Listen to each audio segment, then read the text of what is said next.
Good evening, everyone. My name is Tiffany Montoya, and I am serving as today's hearing officer for San Francisco Public Works.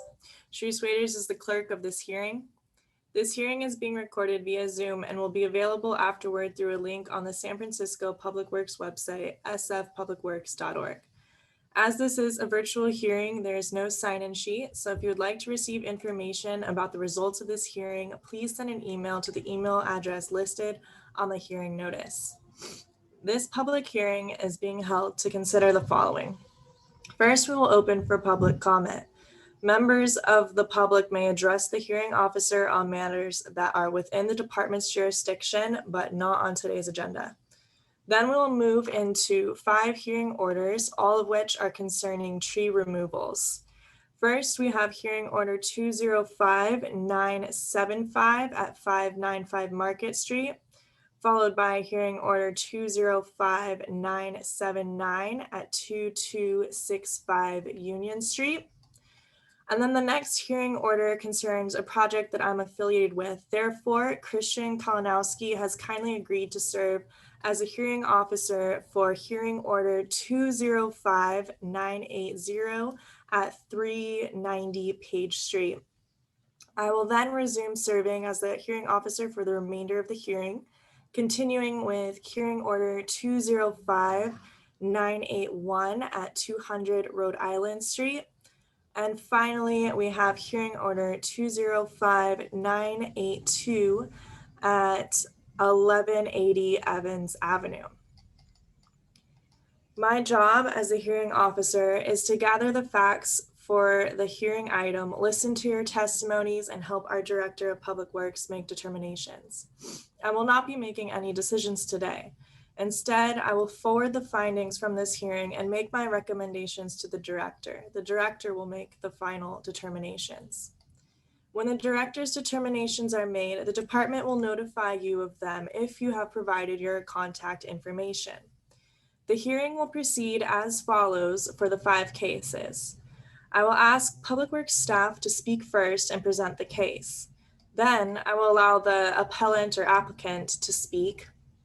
Then any member of the public or witness who wants to speak. And after all public comments have concluded, Public Works staff will have the opportunity to respond to any direct question or comments as they see fit. Each speaker will have up to 3 minutes to speak. The clerk will monitor the time for all speakers and will indicate when the speaker has 30 seconds left. If you are a party to this proceeding, I will call on you to speak. If you would like to use visual materials in your presentation, please let me know before you speak. You will then have the standard 3 minutes to provide your comments. If you are a member of the public or witness who wants to speak, wait for me to call on public comments, then use Zoom's raise your hand feature if you're on the computer to put yourself in the queue to speak. If you're dialing in on the phone, dial *9 to indicate you're raising your hand. When it is your turn to speak, I will recognize you. If on your phone and you're muted, press *6 to unmute yourself. If you'd like to use visual materials in your presentation, please let me know before you speak. As I said before, you will have the standard 3 minutes to provide your comments. And again, I don't think we have anybody on the phone. I can't quite tell, but again, that was *9 for raising your hand, *6 for unmuting.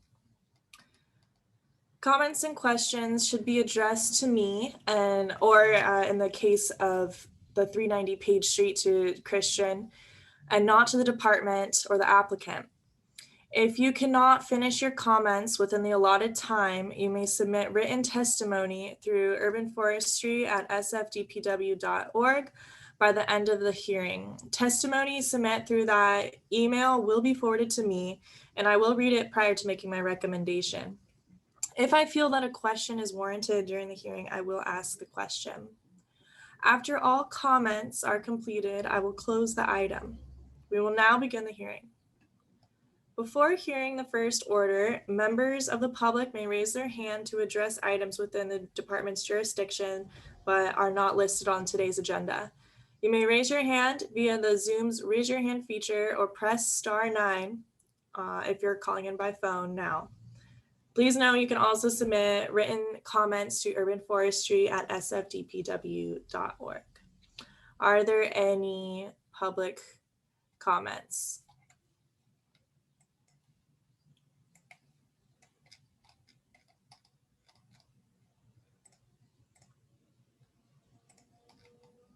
Sharice, I'm seeing Mr. Nolte. Can you hear me? Yes. Okay, great. Good evening. I want to thank Chris Buck for assisting in dealing with trees on Market Street today and helping to preserve those trees that he looked at today. Thank you. Thank you. And I think that was our only raised hand. So we will move to our first hearing order 205975 at 595 Market Street. To consider the removal of 2 street trees with replacement adjacent to the property. Public Works staff approved removal and public has protested. May I have Public Works make their presentation, please?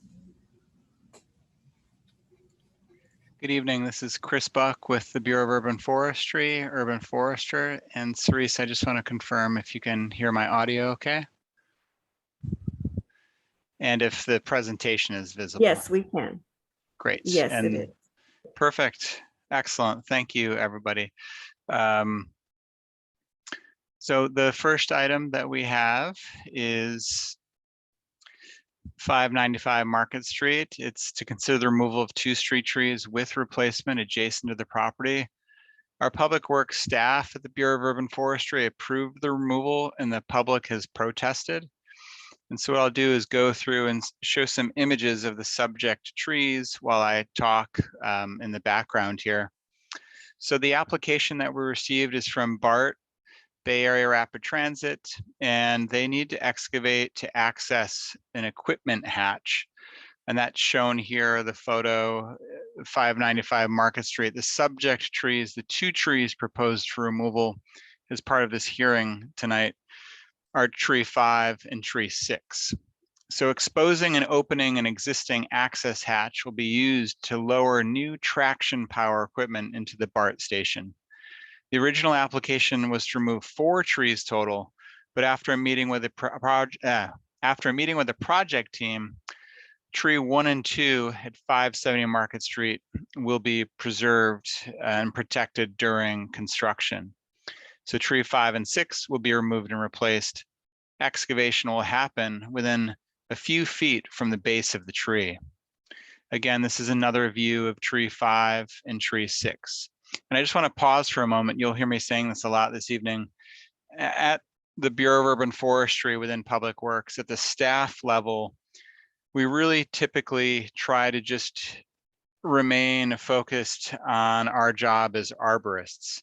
So we're not necessarily planners or advocating for projects in and of themselves. We are here to just present the information about the subject trees. And if trees are relatively healthy at the staff level, we typically would deny a request to have a tree removed. In this particular case, when an agency like BART comes to us with very detailed plans about why they need to remove a tree, again, we work to see if there are mitigations, if there's any workaround, any other way to do the work while maintaining and protecting existing trees. In this particular case, the excavation would be, again, within a couple of feet of subject tree 5 and 6. Now, if there's any good news here, it's that tree 5 and tree 6 are in poor condition. As you can see, there's very little canopy that's growing off of both trees. The trees that can be saved and retained and not removed are trees 1 and 2 in front of 579 Market Street. Here they are located in front of the CVS and Pete's Coffee. So these will be protected during construction, and we have an urban forestry inspector, Brian Ong, who processes the application and then monitors progress throughout the work that's taking place. Again, tree 1 and 2 in front of CVS Pharmacy here at 579 Market. These will be retained and protected in place. That concludes the actual images that we have to share. Again, if trees are relatively healthy and sustainable at the staff level, we typically would issue a denial. In this particular case, this is necessary infrastructure that needs to occur for BART to maintain their facilities. So at the staff level, again, even though we're trying to stay focused on tree health solely, it is compelling to allow BART to maintain the below ground services and infrastructure. With that, a couple of other details. When trees are removed, they're required to be replaced as long as there is adequate space. We have a director's order that outlines the guidelines on how and when and where trees can be planted within the public right of way. So sometimes you might have a tree that exists now, and if it were to be removed, we can't plant it because it's in conflict with certain clearances we need from infrastructure. We've checked that here, and both tree 5 and 6, the subject trees proposed for removal, can be replanted. So this would be a permit issued by Public Works to BART that would allow them to remove the 2 trees. And let me get the image in front of us. Tree 5 and 6 would be approved for removal with replacement. We recommend 24-inch box size trees because of below ground infrastructure conflicts with the physical space below ground. And so BART would be responsible for maintaining and establishing the replacement trees and watering them weekly or putting them on irrigation for 3 years until established. So this is going to be removal with replacement, either with the same species or the species approved through the Market Street species review. It wasn't a task force, but there's a Better Market Street species plan. So we would adhere to that species plan for Market Street and would be required to establish. That wraps up our staff presentation. I believe there's likely someone from the applicant's team to just speak to the application. Thank you. Great. So yes, if the applicant is in the room, please raise your hand and then we'll call on you to speak.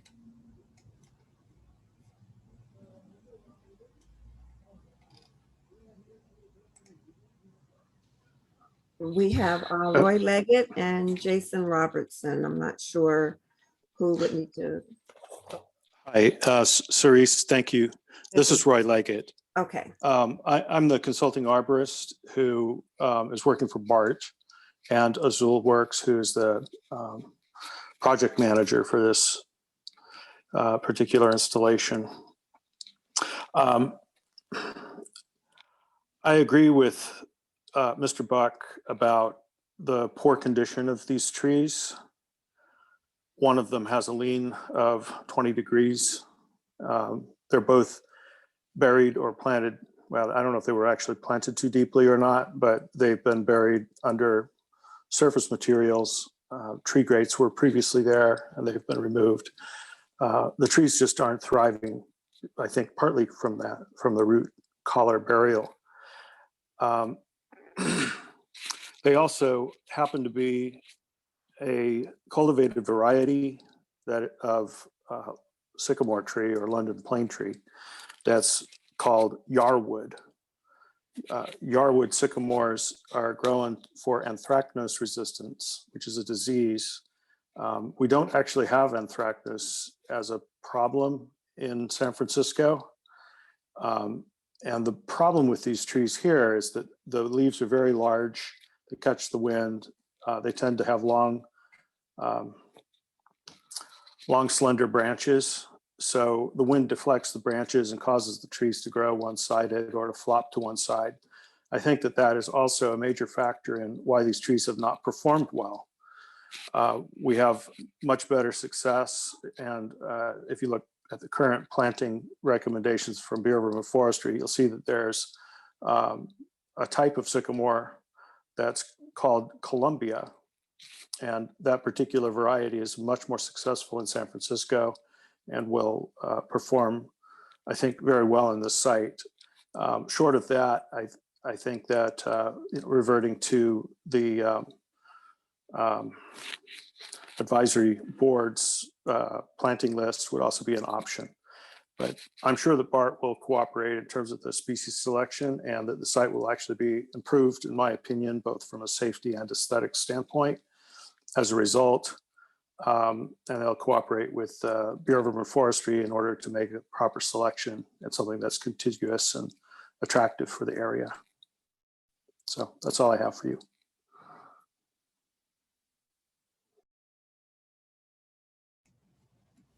Thank you. And was there another hand up before I go to all public comment?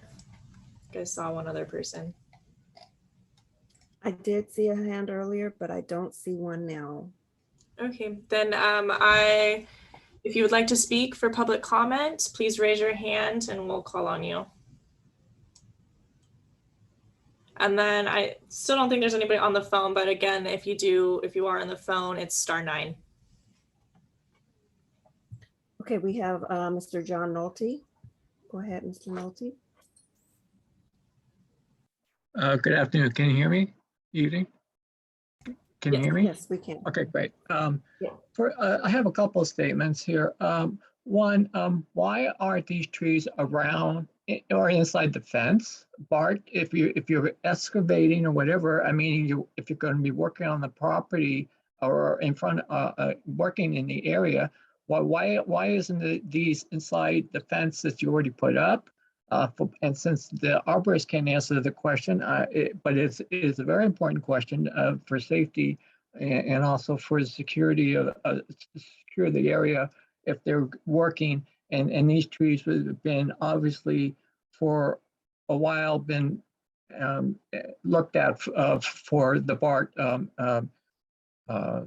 project there. So my question is, why aren't they inside the fence? And second, the next issue is that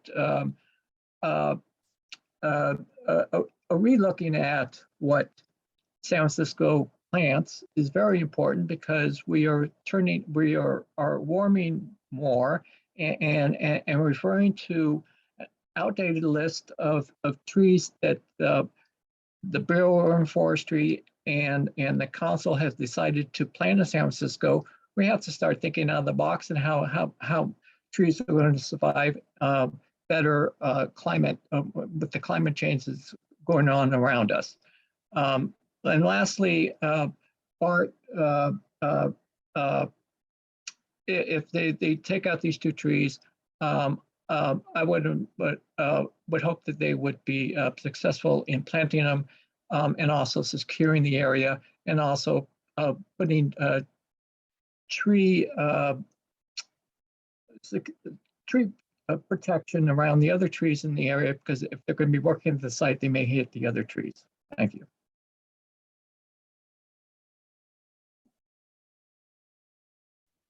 Thank you, Mr. Nolte. And we have Josh. Go ahead, Josh. You should be able to speak. Thanks. Can you hear me? Yes, we can.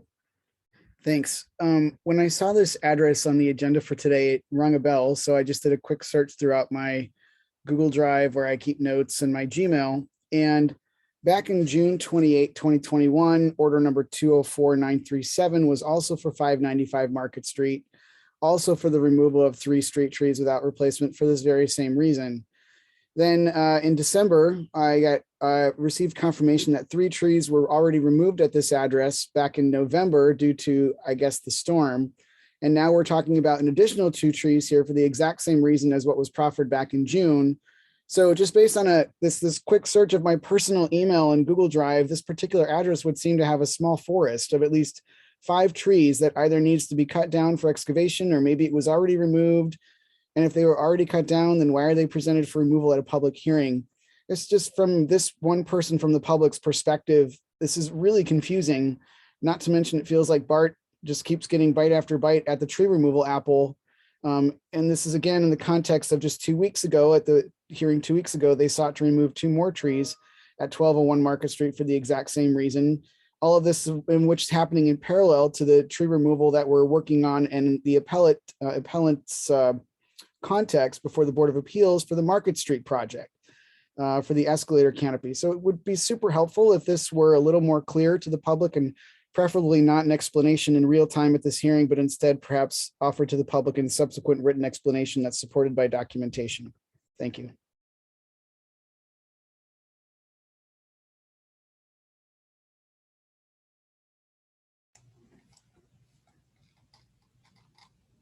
Thank you. Are there any more? Thank you, Josh.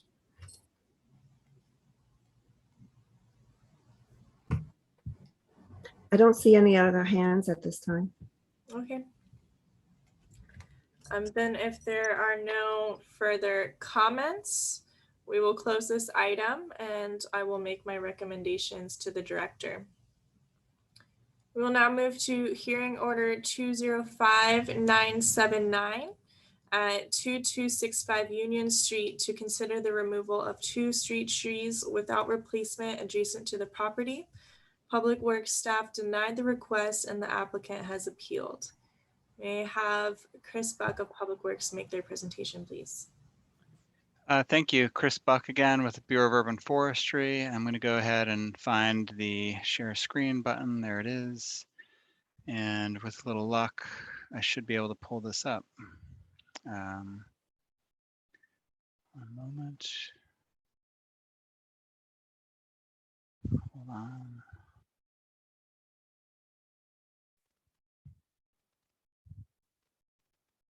Let me try that again.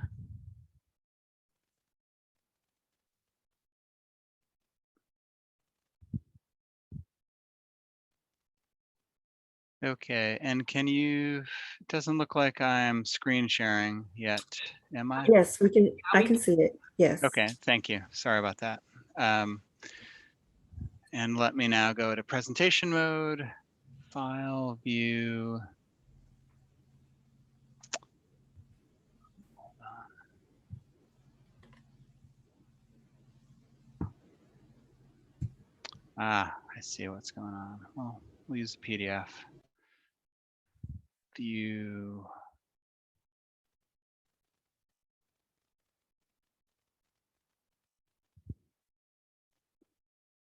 Okay, we're going to go with this. It's a little not buttoned up, but thank you. Sorry for that delay. So we're considering the removal of 2 street trees without replacement adjacent to 2265 Union Street, order number 205979.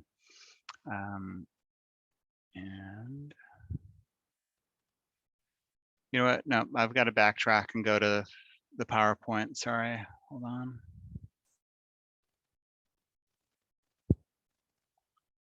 Sorry, I'm going to pull this up in PowerPoint, not a PDF. Made the mistake of closing the wrong document. Bear with me.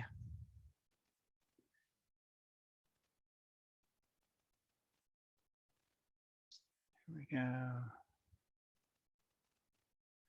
Thank you. And now Windows closed. Okay. And can you see the image of 2 trees on the screen? No, you'll need to click the share screen again and then Okay. double click your item. There we go. Okay. Yes, thank you. Thank you. Sorry about that, public. I need That's to okay. practice that offline next time. Okay, thank you. The 2 subject trees for this evening's hearing are 2 purple leaf plum trees. They were planted quite a bit back in the day. Almost everyone's favorite tree to plant, that and flowering cherry. This species will flower typically around Super Bowl Sunday, within a week or 2 before or after. So late January, early February. These have very pale pink flowers. So before Google Street View, when people called at Friends of Urban Forest, they want to know what species they had in front of their home. We would ask them, does it flower around late January, early February, or is it April? And that's how we'd know what they had, or we'd look in the tree database. So it's a very popular tree, but the city has removed it from its planting list because it was so overplanted.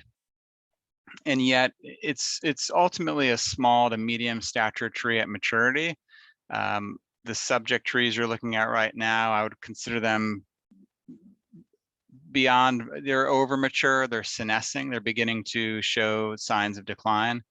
Now I'm here to justify that our staff at the staff level, after evaluating the reasons for removal, our decision was to deny the request for removal That said, I also do want to provide some additional testimony that shows that the trees are not without their own challenges. Now, we know every street tree, most street trees are not perfect, and there's a lot of species that do not have certain species pattern of failures, meaning how do they typically break apart or fall down? And as arborists, we don't typically use phrases like acts of God. That's more for insurance companies to use. Typically, when a tree fails, it fails in a rather predictable location within the tree, depending on the species and the physical structure, like how this tree is put together structurally, and how it's going to stand up and hold up against wind and other weather events. In this particular case, the two subject trees both have multiple stems. Multiple stems of the same size are referred to as codominant stems. And the union of codominant stems, there's typically a U shape or a V shape. And tree number 1, which is to the right when facing the tree in the street, or going with the flow of auto traffic on that side of the street, tree number 1 does have poor structure. This species, again, beginning to senesce, it's past maturity. These two large stems are prone to failing and splitting. That said, if there was not an application to remove the tree, we may not come out and post this tree for removal. So it's not to the point where we believe this tree needs to be removed now, but it does mean that in the next couple of pruning cycles, anywhere from 5 to 10 years, we're likely to remove this tree. But I do want to show again, even though the decision at staff level was to deny the request to remove the tree, it wasn't a denial where we can sit here and say this tree is in really great condition. It's got some challenges. The structure is poor because it's prone to fail where these large stems connect. Those are referred to as the main union and stems, branching attachments of the tree. And when trees fail, they typically fail within locations that are relatively predictable. I couldn't tell you which stem would fail, but it's likely to occur where these large stems join the main trunk of the tree. So again, this is tree 1, just showing it. The reason for removal with tree number 1 is the conflict with the proposed curb cut and driveway. So this is a construction related tree removal permit application. And then while this application was under consideration, the second tree was added to the application by the applicant. So originally they were not seeking to remove tree number 2, the tree in the left. It was just tree number 1. So tree number 1 is on the right. That's the location that is in conflict with the proposed driveway, curb cut, and garage installation. Tree number 2 is on the left. And what would happen if approved for removal is that when a driveway is installed, it obviously would conflict with tree number 1, but it also then takes up that available planting space for tree number 1. So there would be no room to plant the required replacement tree if tree number 1 is approved for removal based on the applicant's proposal to install garage and driveway. Now, tree number 2 is also proposed for removal. And in preparation for today's hearing, I started taking a closer look at tree number 2. My colleague, Daniel Hoffman, is the urban forestry inspector who is processing this application. And he had issued a denial of tree removal for number 2, the tree on the left. Looking at this image, though, I do want to, we might even need to double check if these aren't cracks within the main stems of the tree where they join the main trunk. If you zoom in, this is very poor resolution, but I do have some concerns about our denial of this tree. That said, when I spoke with Daniel Hoffman in preparation for the hearing, this site is not replantable due to the location of that utility pole, this green pole to the right of the tree in this image. This is referred to as a utility pole, but also a streetlight pole. And a utility pole we need to be at least 5 feet on center away from that to plant a replacement tree. But more than that, for a street light, we need to be at least 9 feet away from a street light so that street lights can attempt to perform their function of lighting the street.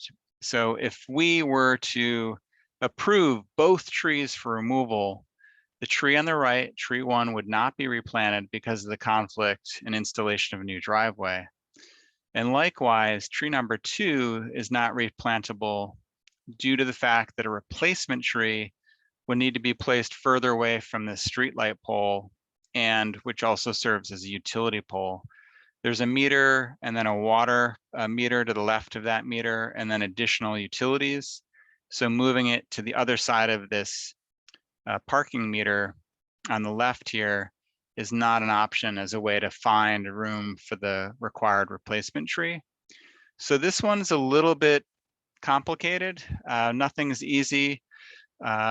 You know, in an ideal world, someone would not apply to remove a tree unless it was dead. And unfortunately, with development, we're dealt the hand we have. And as arborists, we need to go evaluate those trees and those conditions. There are times when we approve trees solely on their condition. Again, we're not here to judge this project or the construction. We're here to point out what the overall conditions of the trees are. I do have a concern that these trees are senescing, they are beginning to decline, they have poor structure. Again, do they need to be removed right now this minute? Actually, I should double check tree number 2 in case there are actual cracks there. That's something I can do in the next couple of days and provide information to you as the hearing officer. But at the staff level, Mr. Hoffman, who denied the removal of both trees, felt that the consideration that tree number 2 would be a removal without replacement weighed heavily on his decision-making, which I understand. We just need to point out that those denied, there are pretty serious structural issues with that tree. The purple leaf plum does have a species pattern of failure at these main stems. And so I was hoping this tree number 2 would be the healthier of the 2 trees and a robust tree that we could easily deny at the staff level and say with certainty, hey, this tree can really stay here and remain and be contributing to the right of way for a long time. But it has very problematic structure, the way these 4 stems all join off a single stem. What happens with codominant stems and included bark with narrow angles of attachment is that laterally, as these stems grow, they're physically growing apart from each other, and they form cracks and/or decay between those narrow points of attachment. And so it's almost like a wishbone that just splits and breaks apart. But a wishbone that doesn't have a U-shaped union, but one that is V-shaped and is much easier to break apart. So I'm here to say that we deny the request to remove both trees, one for development, tree number 1 on the right, tree number 2 because it can't be replanted. And there are some issues with the trees. But again, at the staff level, we felt like it didn't quite rise to being able to approve both for removal, particularly because they would be without replacement. One other thing to add is that when trees are removed and not replaced due to construction or development, we do assess the appraised value or the in lieu fee of the tree, whichever is the greater of the 2. I will have to triple check post-hearing on the appraised value, but I'm not certain that the appraised values were greater than the in lieu fee. So at a minimum, the in lieu fee in the low $2,200 range would need to be paid for each tree in order for this permit to be granted if the staff decision was overturned and permission was granted to approve both trees for removal without replacement. That's probably more than adequate to introduce this topic. I believe the applicant will be here to speak to their project and reasoning behind the removals. I just wanted to give you a very clear-eyed look at what the 2 subject trees are doing and the challenges we have with those. With that, that concludes our staff presentation. Thank you, Chris. If the applicant is present, please raise your hand so we can call on you. Yes, we have Ellen Shea. Go ahead, you should be able to speak now. Yes, thank you. I'd like to share my screen, please. Okay, just a moment and I will promote you to panelist.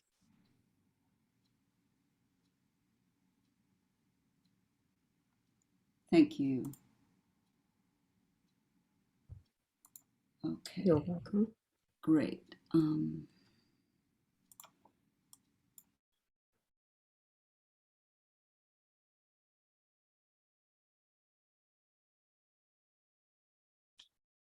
You will need to go ahead and unmute yourself once again, Ms. Shea.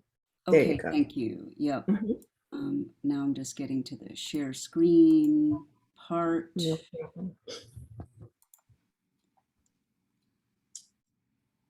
And then once you're ready, then you'll have 3 minutes from the time you begin sharing. Okay. Can everybody, oh, it's blank. Can everybody see the presentation, the first slide? Not yet. Not yet. Okay. You Sorry. would that. double click on the item. Double click. All right. And don't worry, it won't take any longer than it took me. So I want the public to and the applicants to feel totally comfortable. Okay. Yeah, we're Well, starting to see it. Okay. now- Okay, great. Yes. Yeah, we're arborists, not technical geniuses. So, all right, this looks promising. How about now? Can you see it? Hello? Yes, we're seeing it, but it's I think it's the presenter view with all the slides. Okay. Use slideshow. Presenter view. I don't want presenter view. Well, it's interesting because on one of my monitors, I get the full thing. And then on the other one, I see, yeah, that I'm on the laptop itself, I get this. Sorry about that. I don't want the presenter. Can you go to like presentation mode?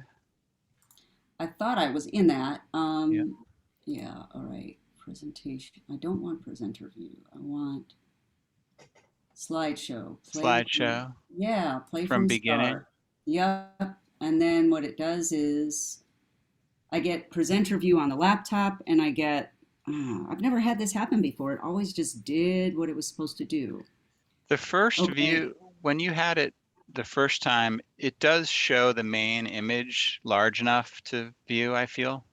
All right, wonder do if you you see could- the first slide now? Just the first slide? No, it's not sharing your screen right now. Okay. Because I did get it to stop doing presenter view. So I'll have to share the screen again. Okay.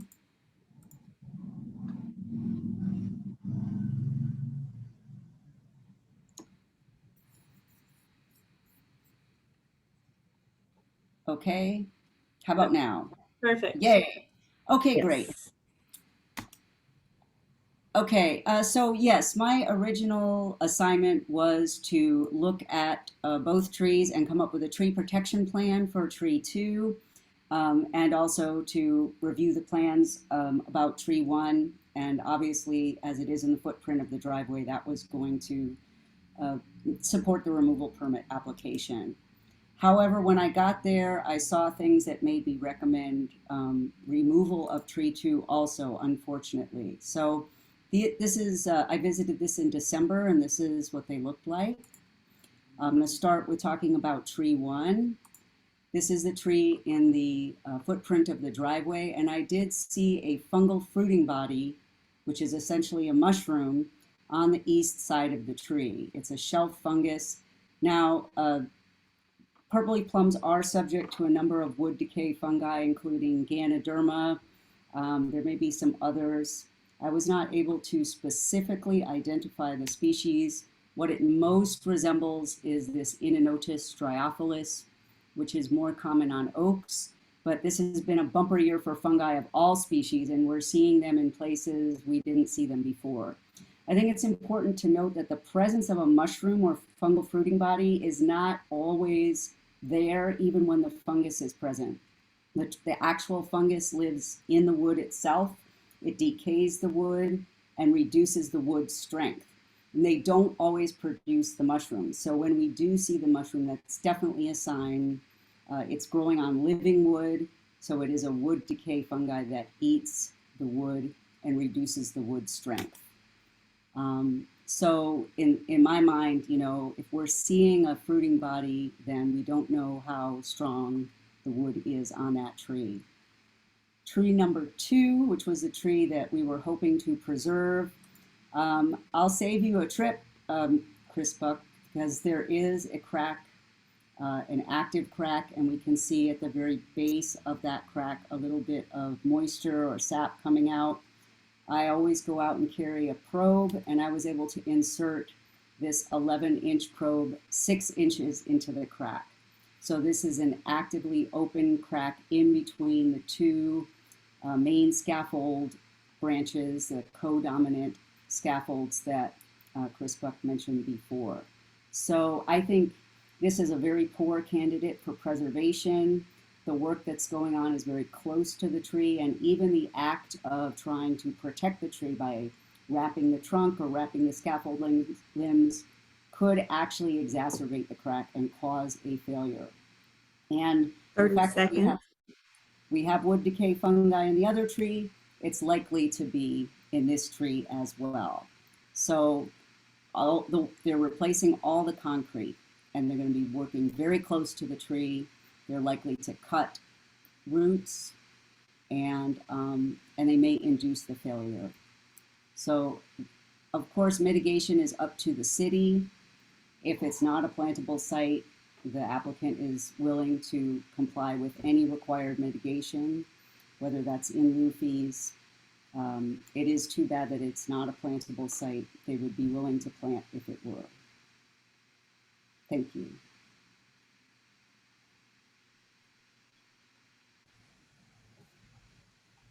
Thank you.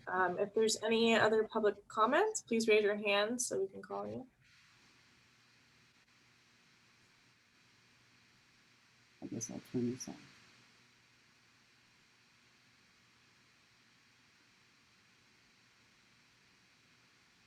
Can you hear me?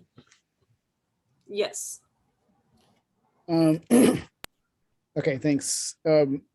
So as somebody who volunteered with Friends of the, continues to be a volunteer planting leader with Friends of the Urban Forest, we've planted a ton of purple leaf plums in and around San Francisco, and I think that they are now off the approved street tree list. And what I've noticed is that those two shown there seem to be in remarkable shape as these types of trees go in San Francisco. And the fact that this applicant had to appeal a denial means that one of our city tree inspectors already denied this. And I assume that that denial was issued by a certified arborist in whom we, the public, are asked to place our trust in their judgment. And what it sounds like tonight is that, well, even though a city arborist denied this application, we might go ahead and approve it because someone asked, even though it's not on our key grid map, somebody asked, and at some point in some pruning cycle, this may fail. And it doesn't seem like a super sound criteria for approving a tree removal, that it just might fail at some point. And I didn't hear anything about possible mitigating measures that were considered by the city or by the applicant's arborist. As for the driveway, we've had entire public works tree removal hearings dedicated to installing driveways and removing trees. And as the applicant's arborist mentioned, this would be a construction-induced failure. And I wonder if public works is even tracking or considering how many trees we take out permanently for driveways that are not replaced, and whether we measure this against our climate action plan or our urban forest plan. It's hard as a member of the public to understand how our Bureau of Urban Forestry does not consider the amount of tree removals for infrastructure, and infrastructure specifically like driveways that affirmatively adds to our carbon footprint. It feels like a subscript to don't look up, and it's little wonder that with thousands of decisions like these, our urban canopy continues to decline almost as quickly as my hope in our city's commitment to its climate resilience. And as for the in lieu fees, if we were really applying those to all the trees we take out, it doesn't really explain why we are now thousands of trees behind on our 2014 urban forest plan. So I respectfully would object to this removal on the basis described and specifically to it being without replacement. Thank you. Thank you. If there's any more comments, please raise your hand.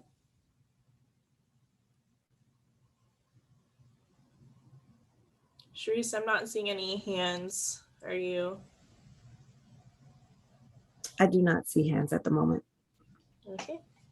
If there are no more comments for this item, I will now close this item and will make my recommendations to the director. For the next hearing, Christian Kalinowski will be taking over as the hearing officer. So I'll pass this over to him. Hey, thanks, Tiffany. So my name is Christian Kalinowski. I'm a hearing officer for San Francisco Public Works. And as Tiffany mentioned, I'm going to hear the next hearing item because there may be a conflict of interest if she hears it. And so we're going to be looking at hearing number 205980 for 390 Page Street. And it's to consider the removal of one street tree without replacement adjacent to the property. The subject tree is on Page Street, closest to the corner. Public Works staff approved removal and the public has protested. And could I have Public Works please make its presentation? Thank you.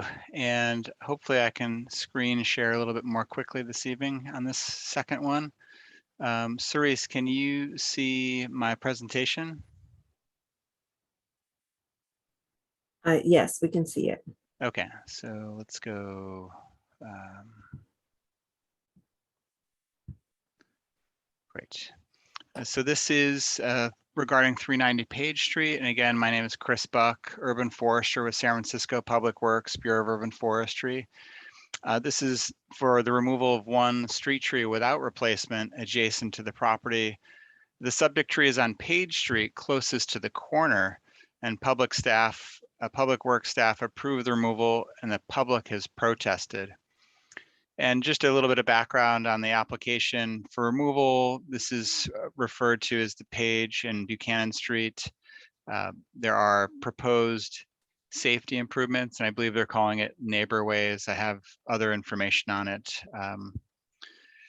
A few photos first, and then we'll dive into some of the site details. So the subject tree here is the one just to the left of this utility pole at the crosswalk. Here's a better image of it, just so you can understand where it is in context to the overall site. The species is a Platanus X hispanica, so it's the common name is a London plane tree, sometimes known as sycamore. It's one of the most commonly planted species in the world in urban environments because it's such a tough tree, can handle a lot of harsh urban environments. So the application for removal is from Public Works, another division of Public Works that is looking at implementing safety improvements to the intersection of Page and Buchanan, and we'll show more photos as well. Again, another view of the subject tree. It's a pretty busy, high volume pedestrian crosswalk. And again, here's the subject tree. I'm going to talk a little bit about, I mentioned earlier that Public Works has guidelines that regulates the planting of trees and replanting of trees based on certain distances from utilities. And we don't typically approve a tree for removal when it's simply because it no longer meets one of those guidelines. So I want to be perfectly clear that if you called it grandfathering or grandmothering things in, we don't approve trees simply because it no longer checks every single box. We would never do that. But when it comes to talking about suitability for preservation and replacement, those issues do come up. So one of our guidelines is not to plant trees any longer within 25 feet of the approach to an intersection. And that's to maintain visibility to pedestrians from motorists. And so you can see the subject tree, if approved for removal, can't be, there's no room for a replacement tree. There's a tree to my right behind me, and then there's a tree around the corner. Also, there's a street light bulb street light on this pole, so we refer to this as a street light. And London plane tree should be 21 feet away from a street light pole. Again, we also don't want it planted within 25 feet of the intersection approach. The proposed plan for this intersection is to create bulb outs. A bulb out is when you widen the corners of intersections for pedestrians, so that there's less, they have less of a sprint, less of a walk across intersection to get to the other side. So when you do that to all 4 intersections, you're reducing the time it takes for pedestrians to cross a road, and thereby increasing pedestrian safety from motorists. So that's just again, the proposed plan and the bulb out for this site. I do want to point out the subject tree is not that large a tree, but it is already damaging sidewalk from tree roots. That in and of itself is pretty routine. We repair sidewalk repeatedly. We would never use sidewalk damage in and of itself as a reason to approve a tree removal, but we'll be talking a little bit more about what it would mean to have a tree growing within the new crosswalk and curb ramp. Again, as part of the application, we have detailed plans about the engineering behind this, what the proposed bulb out looks like. And the application was submitted when the project team felt that retaining this tree within the new and improved bulb out would really conflict with the whole goal of what they're trying to do, which is to increase public safety at this intersection. Here's another view of the subject tree from up the block. Again, I wanted to point out from this angle, you can see it better, but the tree already is causing sidewalk damage. So although it's a relatively youngish tree, not that large a tree, the tree root system is damaging the sidewalk in this area. Now, one of the things I wanted to do is I had assumed that our urban forestry inspector would have invited the applicant to speak to these points that I've been highlighting about the need and the reasons behind their application. So in preparation for the hearing tonight, just prior to the hearing, I realized that outreach and invitation had not occurred. And so I have an email, and this is also part of the tree removal application, the reasoning behind why they're seeking to remove this tree without replacement. I will note also that we initially had denied removal of this tree at the staff level. When that information was provided to the head of our accessibility coordinator within Public Works, he reached out to us and asked if we could have a meeting to go over their concerns. So as part of their overall concerns, I asked that they spell out all these concerns in great detail. Again, I don't expect people to read these off of a Zoom call, but I'm just going to outline what the key bullet points are. So as part of the Page Street Neighborway project, the entire intersection will become raised with sidewalk bulbs constructed at all of the intersections and returns to Page Street and Buchanan Street. The sidewalk extensions will reduce crossing distances for pedestrians and make pedestrians more visible to motorists. The main goal of the project is to improve pedestrian safety in a corridor with high pedestrian volumes, in line with the city's Vision Zero policy to reduce pedestrian fatalities. The existing tree in the northeast corner is in the middle of the future widened sidewalk. The pedestrian safety concerns presented at the tree's location. We refer to a view cone, a view as you approach an intersection from the driver's perspective. And as you get closer to an intersection, that cone widens out with the amount of information you need to take in. So as a result, the tree obstructs visibility of pedestrians that are waiting at the top of the curb ramp from the vehicles traveling westbound on Page Street. This greatly reduces the reaction time between pedestrians and drivers. The main safety issue, the improvements at this intersection are intending to address. There's also an existing wooden light pole that further obstructs visibility for pedestrians. That can create a telephone pole effect where the two objects merge from the vantage point of a driver and effectively form one large obstruction jointly. This makes it even more important to keep the sidewalk clear of obstructions to ensure pedestrians are visible to vehicles. Pedestrian visibility is especially important since high volumes of children are anticipated in this area due to the project's proximity to a Koshland Community Park and Learning Garden, which is a nearby school for at-risk youth. The existing tree obstructs the illumination provided by the streetlight, which further reduces visibility of pedestrians at night. Statistically, more pedestrian collisions occur at night, and having less visibility makes it more difficult for vehicles to see people waiting to cross. Additionally, people with low vision need illumination to navigate the sidewalk, and the tree's presence makes it more difficult for individuals with vision impairments to find their way. The tree is in conflict with the proposed curb ramp geometry. The curb ramp is needed to allow individuals with disabilities, including wheelchair users, to access the sidewalk and crosswalks. Due to the small size of the tree well, if this tree were to remain, it would likely heave or displace the sidewalk as the tree roots grow.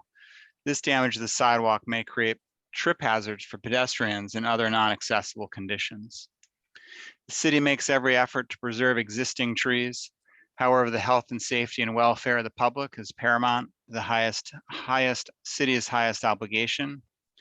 After a thorough evaluation and the pedestrian safety considerations at this intersection, the city has determined that this tree should be removed. And that's from Arun Bhatia, who's the project manager for this public safety improvement. Again, my apologies, as my regular group of inspectors typically know to underscore to the applicant that they should be here to present those points.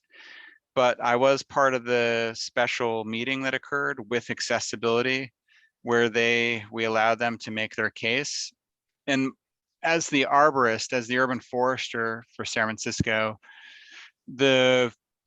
for me, what was very compelling about this application for removal, and the reason that I directed our team to essentially course correct to approval, is visualizing this tree within this bulb out and having the tree roots continue to damage the sidewalk in that immediate location, when what we're trying to do is attract and bring even more pedestrians to this immediate intersection. And so to retain this tree within this bulb out is really going counter to what the project team is trying to achieve by installing these bulb outs at all 4 intersections. So I advocated for the tree. I made our pitch that we will always want to keep as many trees as possible. But after they presented this information and said that in their perspective, it's a serious public safety concern, and that's exactly what this project is trying to achieve. At that point in time, also as a member of Public Works, that was compelling to me, and that's why I wanted to bring all their information here. So I do apologize that they're not here personally. But again, that's a staff issue and training that I need to make sure that I do. Most of my team has been working with us for a while, and this particular inspector, I had not made that point clear to them that we expect them to be here to present. With that, this would be removal without replacement. And so we would assess the appraised value of the tree or the in lieu fee, whichever is the greater of the two. And I will triple check what that appraised value is. I don't have it in front of me, but I know that that appraisal was performed and that information was forwarded to the applicant. So as part of the any resulting decision, that amount will be spelled out, and we'll provide that to you as the hearing officer in the next day or two. To be consistent with how we've handled similar cases, when we work with our own divisions within Public Works and they make a compelling argument for removal, we did agree that it would be a real challenge to retain this tree within the scope of work that's proposed. So that concludes the staff presentation. Thank you. Okay, thanks, Chris. And so I know you had mentioned that the applicant did not attend, but I wanted to double check. Did the property owner or the applicant attend the meeting? And please raise your hand if you'd like to speak. Oh, was that a question for me specifically? Oh, no, No, that's a question for the public. Mhm, Sorry, mhm. thanks. We do have Arun Bhatia raising their hand. Go ahead, you should be able to speak. Hi, can you all hear me? Yes, we Yes. can. Thank you. Hey, everyone. Hey, Kristen. Thanks for hearing this. And thanks, Chris, for presenting that. I just wanted to clarify that, applicant is here at the meeting. We also do have Kevin Jensen and Karina Larrett here, who were part of the ADA review. So just a clarification there I want to put out. You did speak about all of our talking points. So I don't think me, Kevin, or Karina have anything additional to add. Unless they have their hands raised. But my understanding is you have covered everything. Gotcha. Let's see. Do they have their hands raised?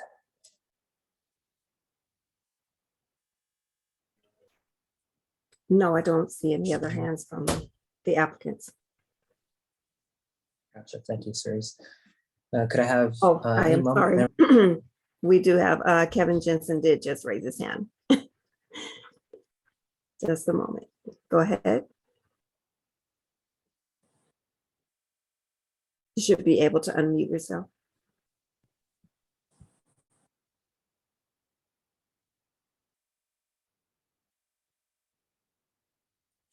Mr. Jensen, are you able to speak?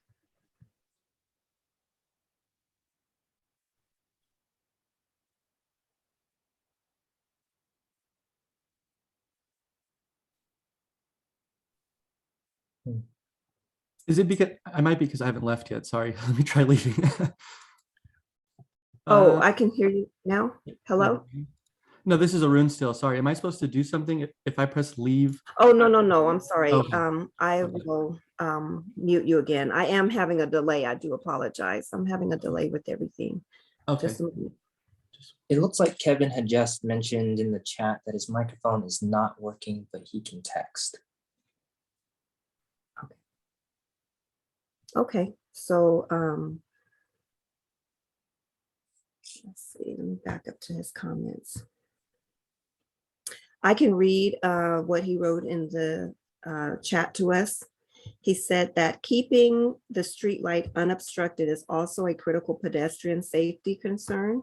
Most pedestrian collisions occur at night. This intersection is on the city's high injury network. San Francisco's Vision Zero measures must take priority for pedestrian safety. And this is from Kevin Jensen of Public Works. Okay.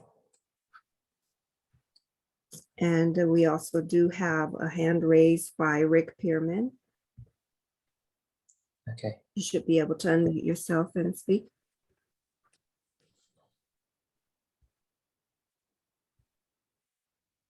Rick, go ahead.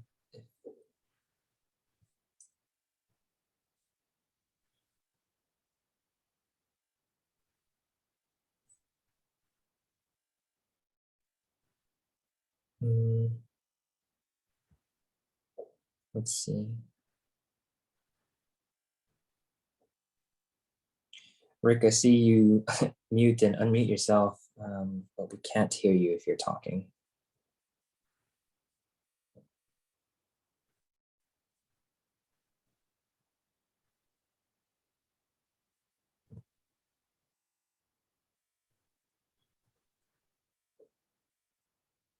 If you are unable to speak, you can also write in the chat to us as well, and I can read it if you'd like.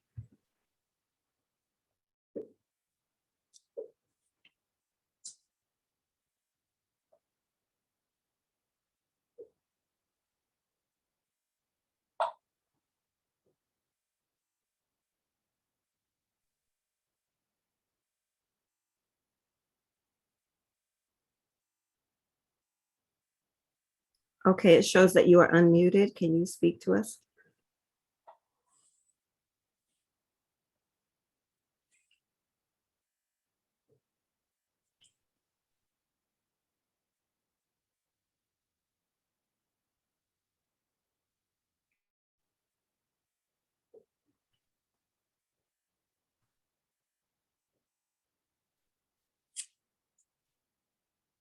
Okay, and he says that his mic is not working either.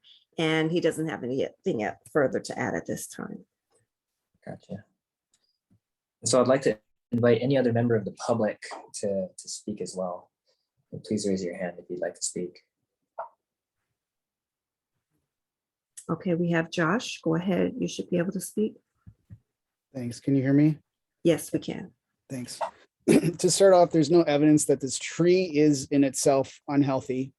It is a healthy established tree, which is a rarity in San Francisco. The tree is behind the stop sign, not in front of it. So the tree is not actually impacting visibility of the stop sign. So to the extent that this tree is along a high injury network, that's probably because of people not obeying the clearly visible stop sign. Also, the utility pole is closer to the stop sign than that tree, so perhaps we should take that out as well if the argument is that something behind a sign creates a vision obstruction of the sign. With regard to any apparent conflict between the tree and utility pole, my guess is the tree was there before the pole, since it never would have been planted that close to an existing utility pole. So to the extent that there's an argument here that there's a conflict, that would be a conflict that the city created all on its own. It looks like this tree is being removed for the bulb out versus any actual conflict with seeing the stop sign. And there was no explanation provided on how retaining the tree within a bulb out creates the justification for its removal. With regard to accessibility, I am a certified access specialist through the California's Division of the State Architect, and nothing in the existing presented scenario violates the ADA or the California Building Code's requirements regarding an accessible path of travel. All of the line of vision issues that were raised have nothing to do with following the law. And by the way, California's access requirements are the most progressive in the country. So this really is not about access and following the law's requirements for that. If you were to apply these sweeping criteria to trees all over San Francisco, then we have thousands and thousands more trees that ought to come down in the name of access and visibility. We really need to stop acting like the problem is trees creating a danger to pedestrians with disabilities or anyone really, when the real issue is irresponsible, distracted drivers who don't follow speed limits and people who roll through stop signs. As a matter of fact, the science indicates that trees slow drivers and focus them from being distracted. It's also really dismaying to hear that our city's own so-called sidewalk improvement project has zero plans to replace it all. It's not like our city doesn't need replacement trees all over the place. So I would respectfully reject to this proposed removal for all of those reasons. Thank you.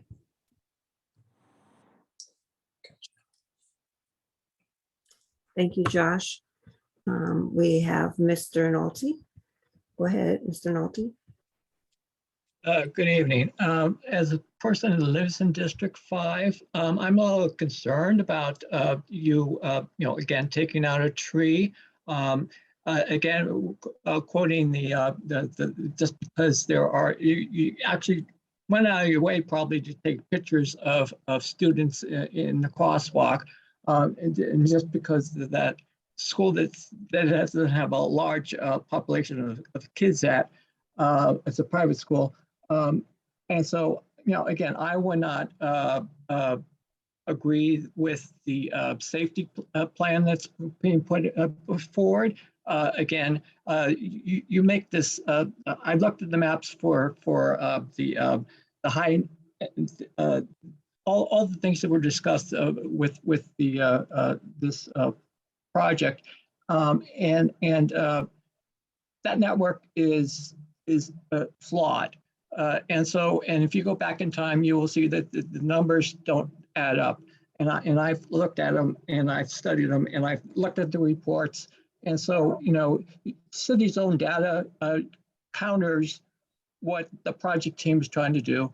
And so, as a community activist, I don't appreciate the city coming in and trying to take out trees just for the curiosity of saying that it's going to help the pedestrians. And if the pedestrians are being hit at that intersection, that should have been included in the presentation. How many people have been hit at that location? Because you have 3 different entities that would support that, and you would have those reports from separate departments of the city to verify fatalities or hits at that location. I didn't hear any of that in the presentation, so therefore there's no justification for the tree to be removed. And as stated before by the other person, you referred to looking down the street and saying the pole and a tree would hamper the driver. But you see there's a stop sign and you're probably going to keep the stop sign there. So it doesn't make sense, everything that was said. Thank you.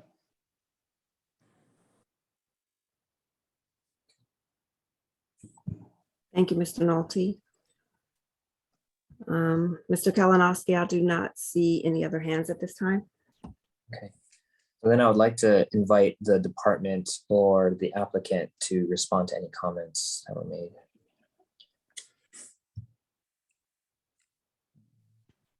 Looks like- Hello, Chris Buck with Bureau of Urban Forestry. I think I would, certainly if there's anyone on the project team that wishes to tackle those, I would defer to them in this particular case.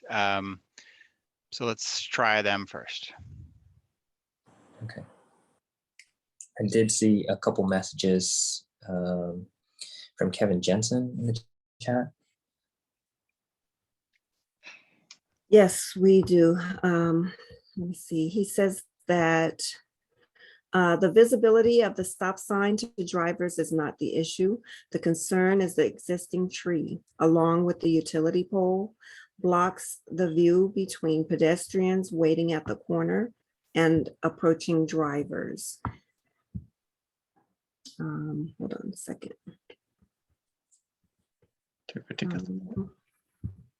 I'm sorry, and approaching drivers, sometimes referred to as daylighting. Crosswalks is a key Vision Zero strategy. And Adding more. then the next thing he says, the existing street light is in the exact location needed for best illumination of pedestrians as they enter the crosswalk from the north. However, the canopy of the existing tree is blocking that light. And again, that's from Kevin Jensen from Public Works.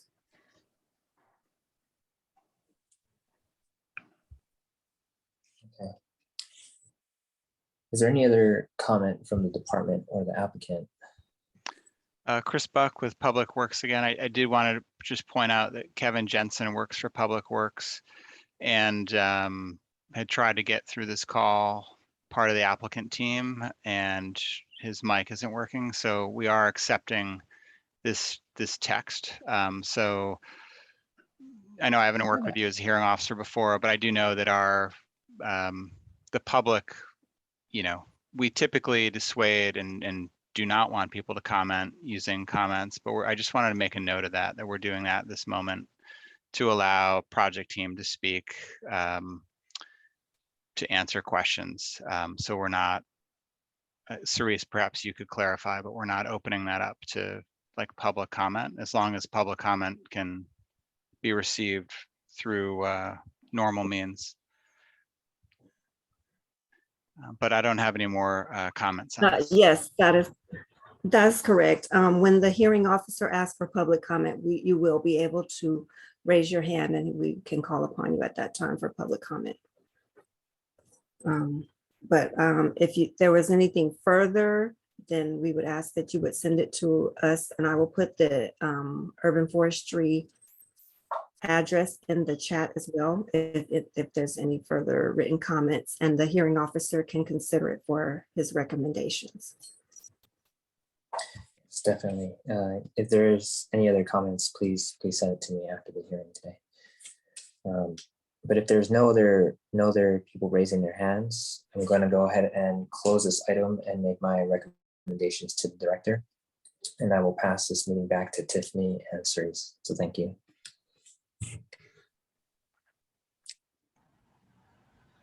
Thank you very much. Yes, thank you, Christian, very much for stepping in. We'll now continue to hearing order 205981 at 200 Rhode Island Street. This is to consider the removal of 4 street trees with replacement of 17 street trees. I hope I read that correctly. Public Works staff has denied the request and the applicant has appealed. I'll pass this back over to Chris Buck from Bureau of Urban Forestry to make their presentation, please. Thank you, Chris Buck with the Bureau of Urban Forestry, and hoping I can share as quickly as possible. New share, wait. Can you see the presentation? Yes, it's showing. Okay. And there we go. Okay, thank you. Thank you, members of the public. This is regarding 205981, which is 200 Rhode Island Street. The removal of 4 street trees with replacement of 17 street trees. Public Works staff denied the request and the applicant has appealed. I'm going to go through some of the images for the overall project to give a larger perspective on what's occurring at the site. In this image, you'll see 4 solid red circles, which show the subject trees.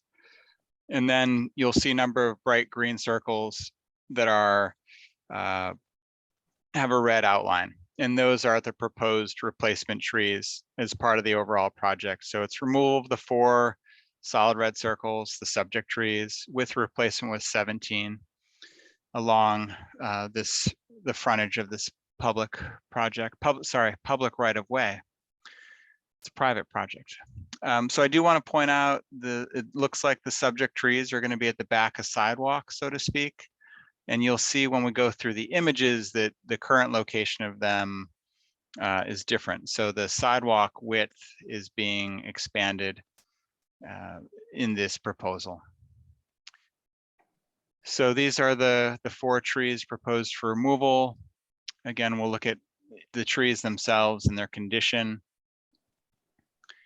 The project itself is proposing a street improvement permit that would add replacement trees, space them out, but also create a much wider pedestrian sidewalk. So the sidewalk would be widened quite a bit and all of the replacement trees would be planted towards the curb.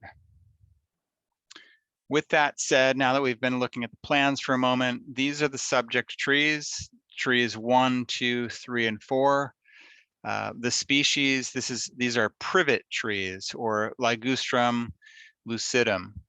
And it's a broadleaf evergreen tree. This tree on the far left, tree 4, is in the best condition of the 4. That's typical for the species. We should see it be pretty full and lush without any gaps or kind of decline in the canopy. We'll talk a little bit more about the condition of the subject trees. Current conditions show tree 1 to have this lean over the public right of way. Now the proposal is to actually have the sidewalk be expanded into what is currently the roadway. So that lean over the sidewalk would actually be addressed. Some of it would be addressed. The concern here potentially would be someone that uses a sweeping cane to identify potential obstructions in front of them wouldn't actually contact that tree and could theoretically walk into it. That is a concern. But overall, our urban forestry inspector was looking at these trees and felt that these aren't trees that we would have sought removal of unless we were evaluating them for overall maintenance concerns as part of our routine pruning and maintenance cycle. Again, this is tree number 4. I would say the condition of tree 1, 2, and 3 is probably poor, fair to poor. I mean, the canopies are showing a lot of signs of decline and sparseness and low vigor. That said, this is currently at this site. It's not high pedestrian volume at the moment. I know the city's growing in that area, but these aren't trees we necessarily would have sought out for removal in and of themselves to address public safety. So I do feel strongly that earlier in the hearing, we talked about 2 purple leaf plum trees on Union Street, and those codominant stems, there really is potential for failure there. This site is more just that the trees are really showing signs of decreasing vigor. They're fair at best, but again, these weren't trees that we were seeking removal of. Removal is being sought overall as part of the project proposal. Just want to show another image of the replacement tree plan. We get asked a lot of questions about what's the plan for replacement. Again, it's 17 trees with a widened sidewalk, larger basins to accommodate future growth of the trees, and a wider path of travel for pedestrians. Again, this is showing the subject trees are highlighted in those 4 green spots. I would love to hear from the project team on if these trees were retained, there isn't a building edge right there. I'm kind of trying to understand physical obstructions there with those trees if the trees were to remain. That said, our urban forestry inspector is the one who evaluated this more closely. I'm presenting for staff this evening. But again, if these are just showing the existing trees in context of what's proposed. Again, these are the 4 subject trees. They're not being removed because they're in conflict with a driveway or other sort of critical infrastructure. But again, at the staff level, there's great pressure on the Bureau of Urban Forestry to retain as many trees as possible in the face of any construction. And the staff level decision was to deny the request to remove the 4 trees. There aren't trees that we typically would seek for removal, though 3 of them, looking at those trees, you can see, low vigor, not great health. I would say tree 4 is the best health of the 4 trees. And that's evidenced by full canopy, dense canopy, the amount of growth on the twigs each year. But again, the staff level decision, we try as much as possible to just not judge a project and just say, do we need to remove these trees right now? The immediate answer is no. Are they the greatest trees in the world? Like overall, what would the urban forest be losing were these trees to be approved for removal? They are mature, they are sequestering carbon, but again, low vigor, not in great health overall. With that would conclude our presentation. But again, overall removal of 4 trees, expansion of the sidewalk, a lot of project development, construction impacts. But our staff level decision was to deny the request to remove the 4 trees. Thank you. Thank you. And now if we have the appellant present, please raise your hand so we can give you a chance to speak. And we do have a hand raised by Eric Siroy. I hope I said that correctly. You may unmute. Yes, good evening, Eric Siroy here. I am the landscape architect on this project. And so if I could share my screen, I would just like to add to some of the comments and kind of color of the project that Chris has already shown. Okay, give me just a moment. I'm going to promote you to panelist, and once you see that you're promoted, you will need to unmute again. Okay, just a moment. Okay.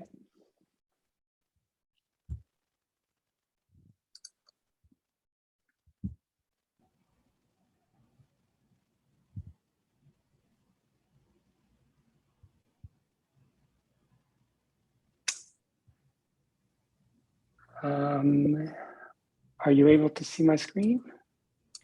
Not yet, but if you click on the share screen button and then on the item that you want to share, double click it. Yes, it's beginning. Yes, we can see now. Okay. Thank you and good evening to all. Again, my name is Eric Sirwa. I'm the landscape architect on this project at 200 Rhode Island Street. I think I just wanted to add maybe a few things to what Chris has presented to us. As being a landscape architect, I'll probably refrain from describing what, because I don't really have any background in horticulture or being an arborist. So I'll let the experts discuss that. But from my perspective, the improvements that we're kind of proposing for Rhode Island Street stem from kind of the San Francisco Better Streets program. And what we're able to do here is to, in line with that program, extend and kind of widen the sidewalk. Just for context, the existing sidewalk is kind of shown in gray here. So that as you saw in those photographs, the sidewalk is right up against the building, and this is essentially a 5-foot wide sidewalk. And the existing trees sit at the back of the curb of the existing curb. We're extending the sidewalk out to be a 15-foot wide sidewalk.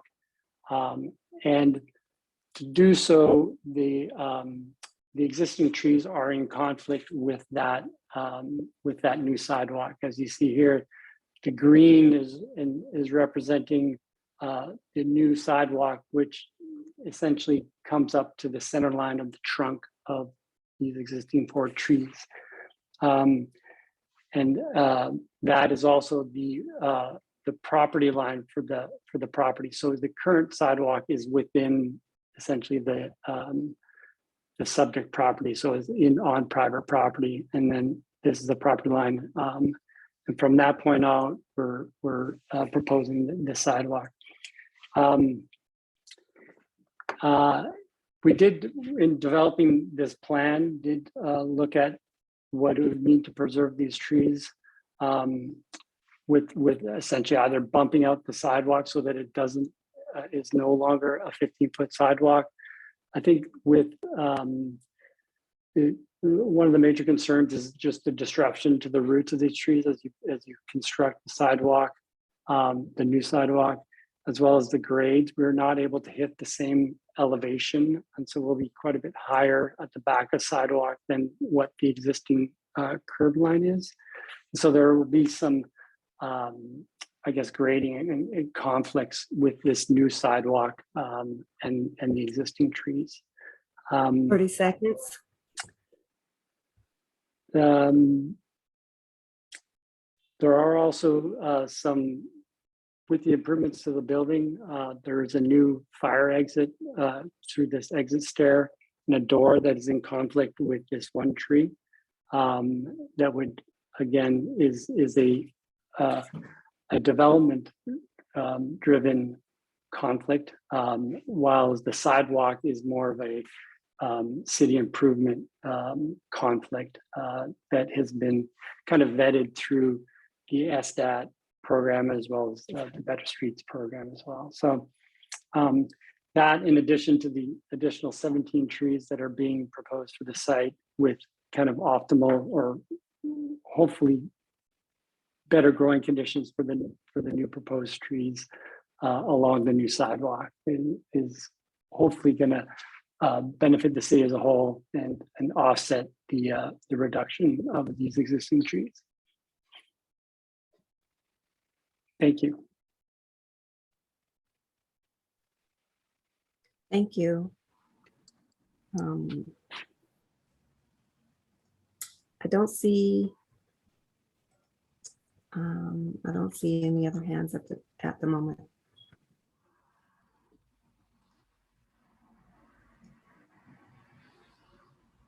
Okay, and we're opening up to Are public. you ready for public comment? Yes. Okay. Yeah, okay, so I only see public hands raised. Okay. Okay, Josh, go ahead. You should be able to speak. Thank you. Can you hear me? Yes. Yes, we can. So there's a quick note that according to the American Forest Tree Equity Calculator, this local area has a 4% tree canopy, which is pretty pathetic. And these are literally the only 4 trees on the entire side of that block. There's not a single tree on that side of the street from 16th heading north until you cross Alameda. And before we go acting like 17 new trees is an improvement, consider how many mature trees have already gone down along this corridor for the 16th Street BRT Phase 1, and how many of those replacement trees have already been vandalized, not just once or twice, but several times. So in other words, the likelihood of any new trees even living to establishment ought to be considered. In addition, there's the slow chipping away of established trees that have been permanently lost. For example, the tree location we lost at 17th and Rhode Island in front of the Smoyne Ballet, taken out for a bus stop and not replaced. Another street tree right across from the subject property at 16th and Rhode Island that was taken out for a utility pole, and then the inevitable upcoming tree removal for the new development at 16th and DeHaro. Killing mature trees is not what needs to happen for this neighborhood. That's already happening enough. Trees need to be preserved and worked around. And to be clear, these are not replacements. 17 trees, that would be what the Public Works Code Article 16 requires to be planted along the frontage for development. So it's a legal requirement, not a replacement and not a kindness. And I would guess that even as to those 17 trees, the underground services have not been fully vetted to ensure that that number is accurate. As Chris pointed out in his presentation, there's no evidence that these trees need to be removed for the footprint of the building. So that usually means it's for ease of construction or lack of consideration of preservation in the design process. And construction here is on a site that's pretty incredibly unobstructed, given that there are two parking lots or that there are parking lots on two sides of this building and just these 4 trees along the entirety of the Rhode Island frontage. Ease of construction is an economically driven decision and certainly not one that should be the reason for removing trees. And being cheap or not creative around alternate means of design and construction shouldn't be a reason for approving tree removal in an area with a 4% canopy. And finally, there's plenty of precedent for widening a sidewalk and retaining trees because that's exactly what we did along Valencia. We also know that trees are one of the most resilient organisms on the face of the earth. So what might happen to these trees if we did widen the sidewalks around them and actually gave them some room to grow? There's plenty of evidence that would seem to suggest that these trees could actually rebound when given light and space to grow, which is something that we have an opportunity to do here. So I would respectfully request that these trees not be approved for removal.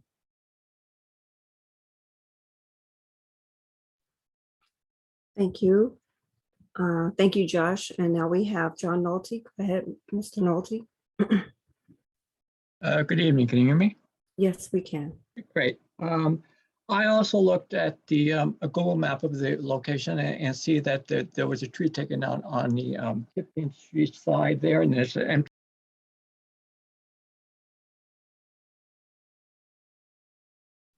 I'm sorry, I hit the button to remove his permission to talk. Mr. Nolte, can you please start again? I apologize for that. Okay, thank you. Can you hear me? Yes, we'll Yes, totally start over. Go Okay, ahead. Great.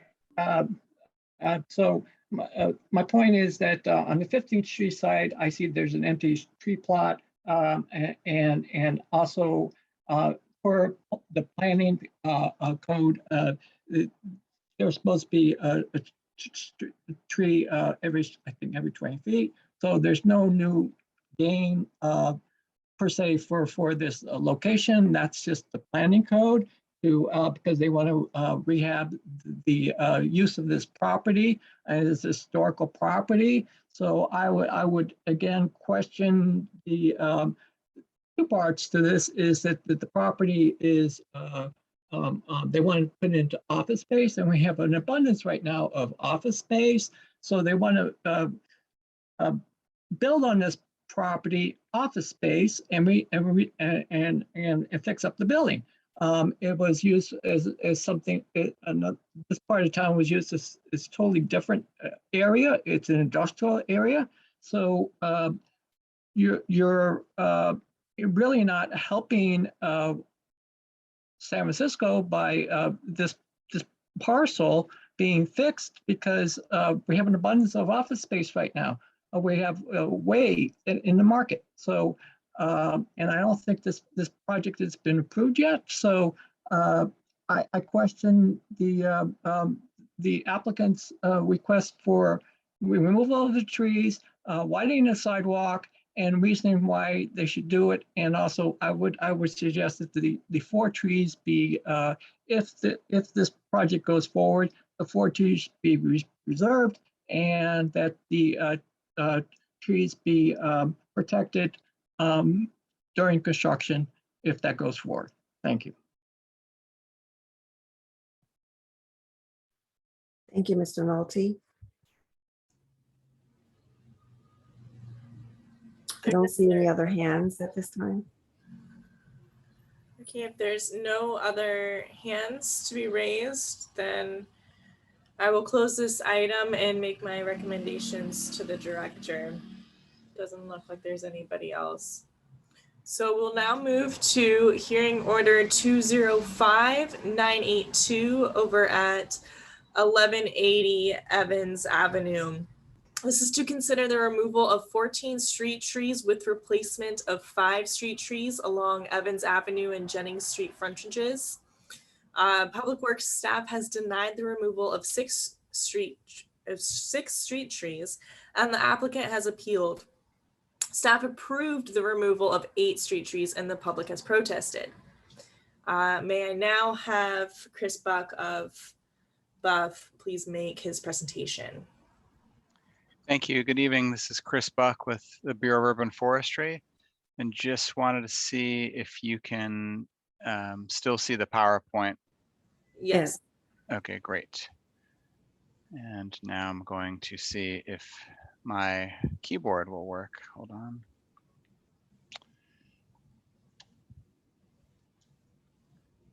Let's see. Yes. Thank you. Again, Chris with Public Works, Bureau of Urban Forestry. We received a removal application for requesting removal of street trees adjacent to the proposed PG&E substation. The Public Works staff denied the removal of 6 trees and the applicant appealed, and we approved the removal of 8 trees and the public has protested. The frontages are on the future site of, the frontages are along Evans Avenue and Jennings Street. And this is within Bayview Hunters Point, across the street from the former location of the Hunters Point power plant. That was an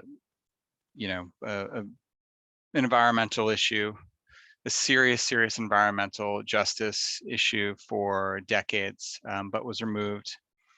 And we'll likely hear from the applicant about that.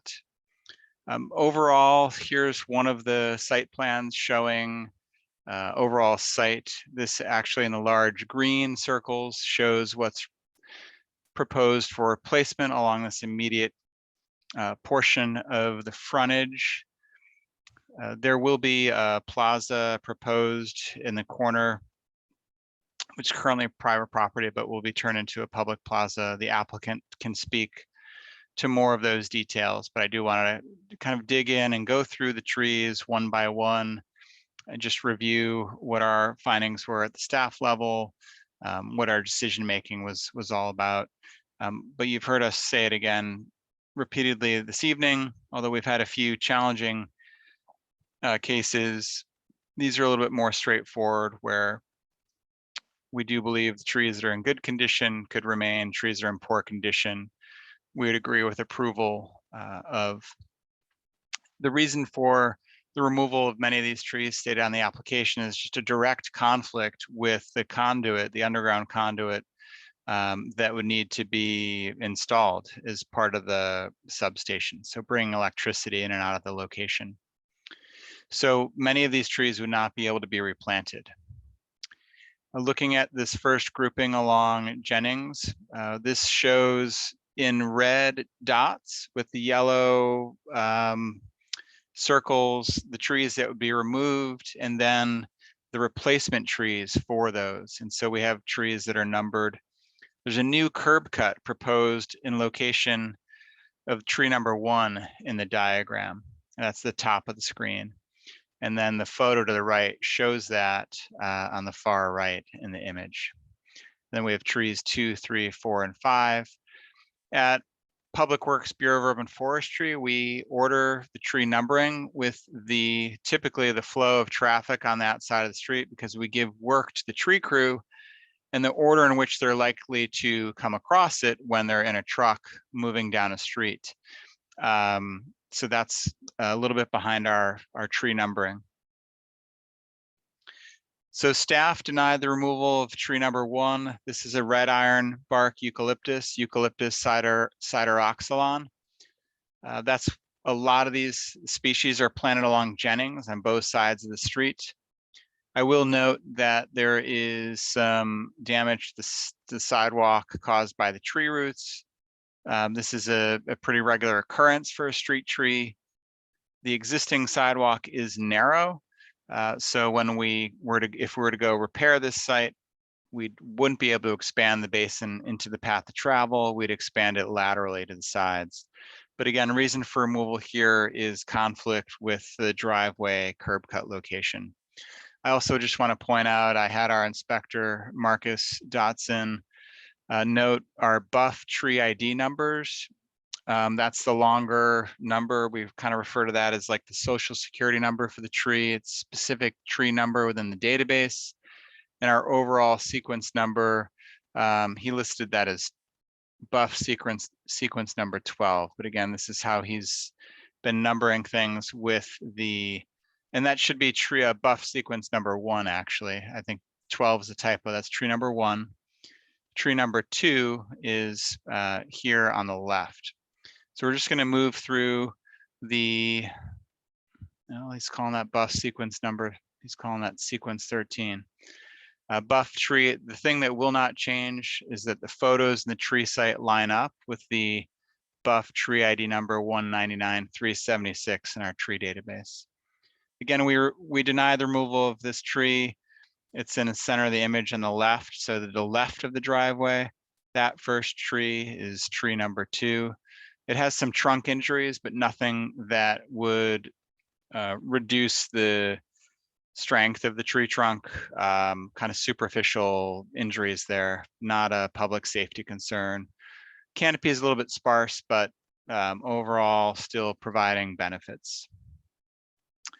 Tree number 3 is buff ID 199-377. This one has larger trunk injuries.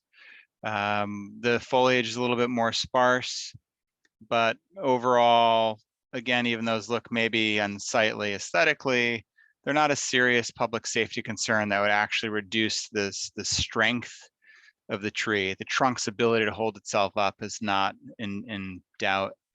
I will point out that the overall canopy has fair vigor, probably not good vigor, but you can see some sparseness up in the canopy. The next tree is tree number 4, and we denied the removal of this tree as well. I will note that the tree has a bit of a lean.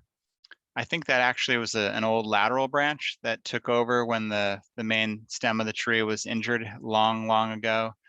Has a bit of a lean, but again, structure is fair. Overall vigor is good. And so at the staff level, the decision was to not deny the request of that tree.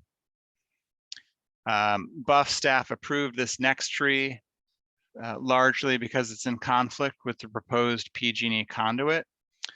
And here's an image of that tree. There's a trunk injury. The vigor is fair to good, but again, it's in conflict with the PG&E conduit. And the conduit location, from our understanding of the overall project and the amount of years it's taken to get the power plant shut down and do the other key puzzle pieces to this mitigation, is we're not changing the location of the PG&E conduit anytime soon. So at the staff level, we did relent on that and approve that one for removal. Tree 6 on Jennings, we approved largely for the conflict with the conduit, but also because the tree is a very sparse canopy. If you stand under the tree, look straight up, there's very little canopy, live foliage to the tree, a lot of dead branches, low vigor. Tree 7 on Jennings, we approved for the PG&E conduit and because the tree is in poor condition. And just for clarification, I believe on the bottom right, the sequence number may be how the applicant had referred to the tree numbering. That's why we have both tree 7 and tree 19 on here. It's just to have it all on a single image so we all know what we're talking about depending on whose report you're looking at. The next tree on Jennings, tree number 8, was denied for removal. It's not in conflict with the conduit. The vigor is fair. The structure is probably poor.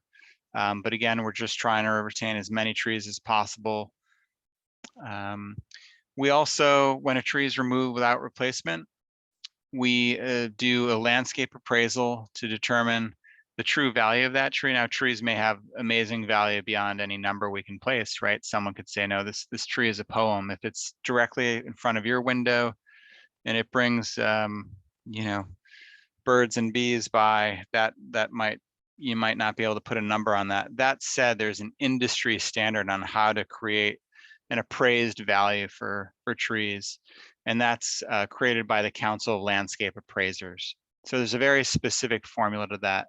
So I just wanted to point out that any of these trees proposed for removal without replacement, the urban forestry ordinance directs us to assess the value of that tree, the bare minimum in lieu fee, or the appraised value, whichever is the greater of the two.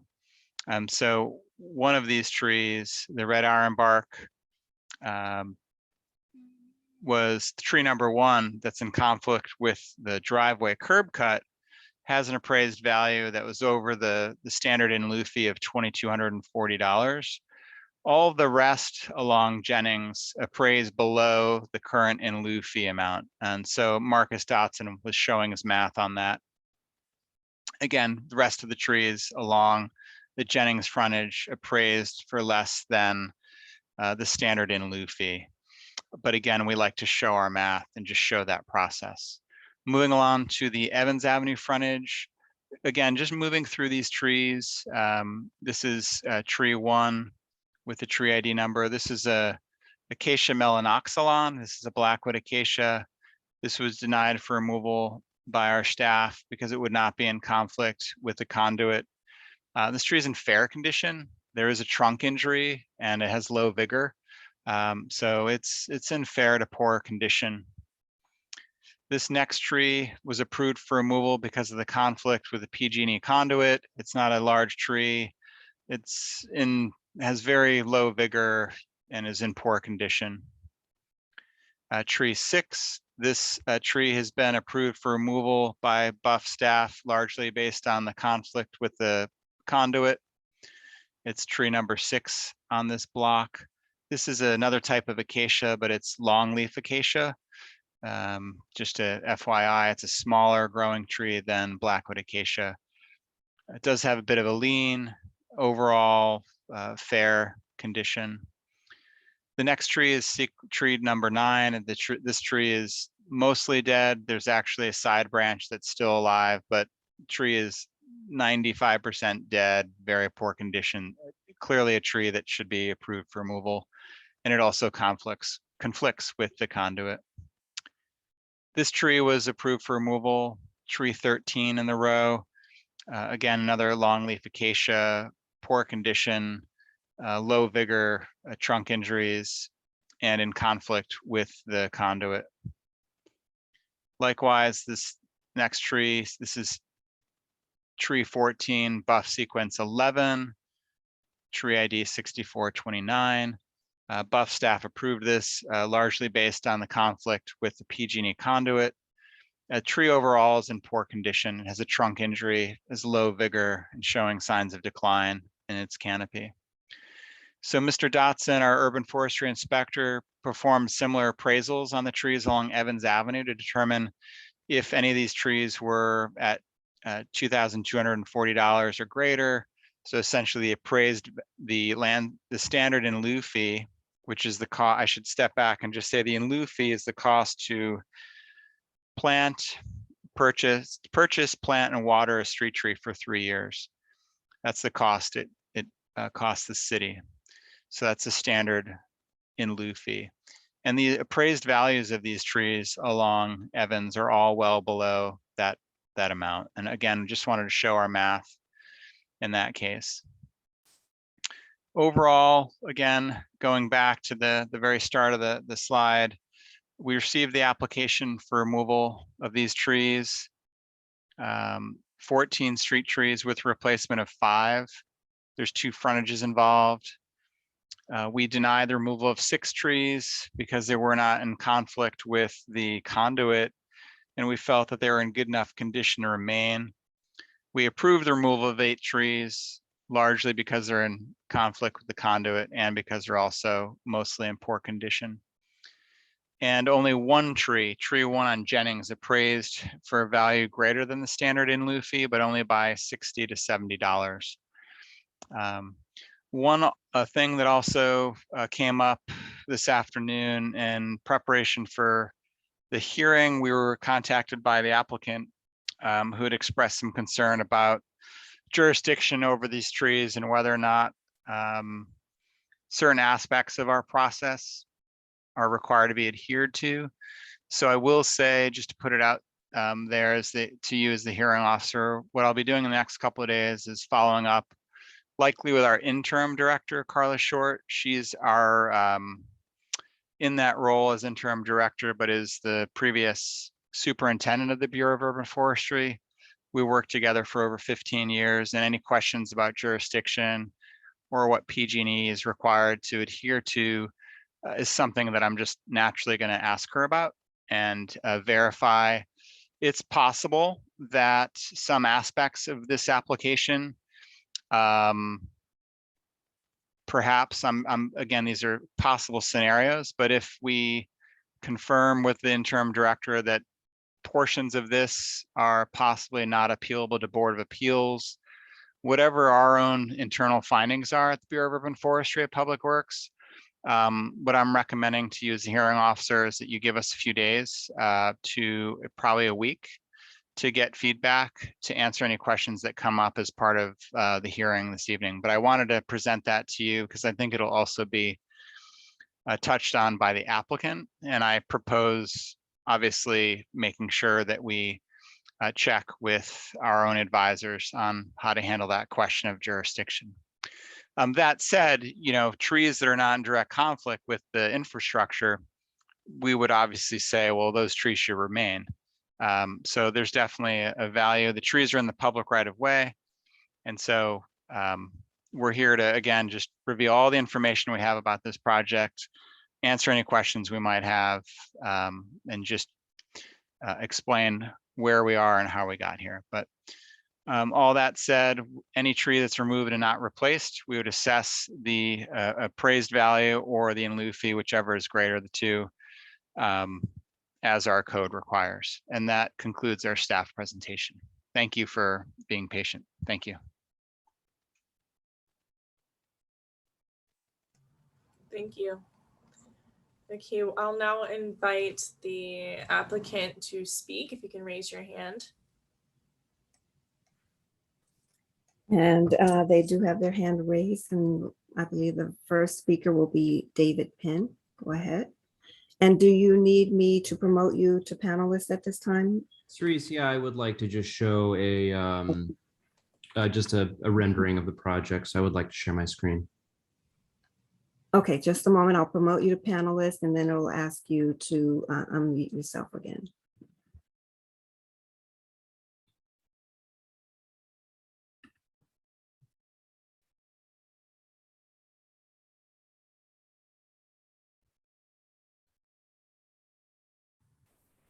Okay, I'm unmuted. Let me now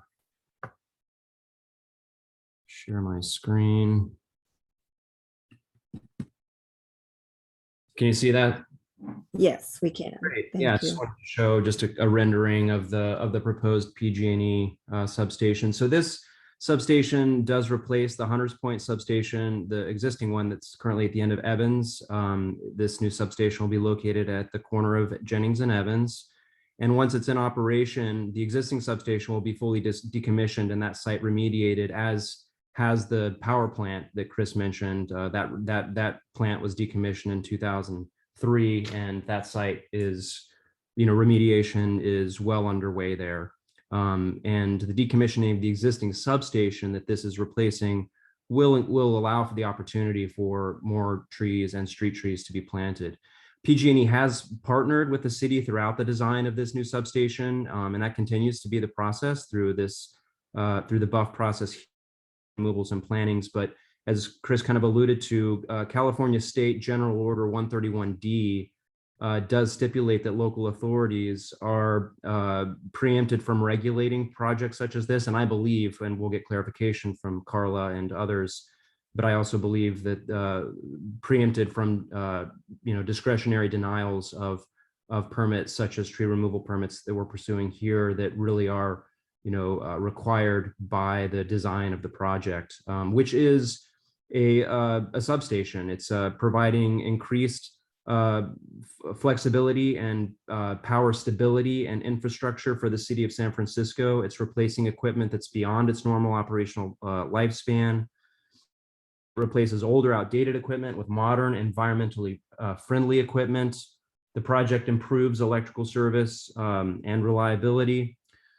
Most of the equipment will be housed in the building with some transformers situated in the outdoor yard. I would add that the project will be a certified net zero project via the International Living Futures Institute net zero energy rating system.